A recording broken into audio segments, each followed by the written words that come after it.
Kuna msemo mmoja unasema nyumba ambayo watu hukaa ugeta haiishi njaa. Nyumba ambayo watu hukaa ugeta hawaishi njaa.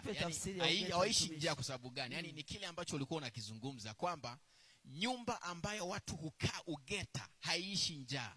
Maana yake ni kwamba wewe ambaye haujishughulishi, yani unasubiri mtu mwingine afanye au akuhudumie ndipo ule, maana yake lazima nyumbani kwako njaa lazima iwepo. Kwa maana hiyo ni lazima ujishughulishe wewe binafsi. Tunaposema ugeta maana yake ni kuto kujishughulisha, alafu unasubiri mtu mwingine akuhudumie. Kwa mfano, wewe hapo nyumbani kwako, nani ambaye anaweza akakuletea wewe chakula?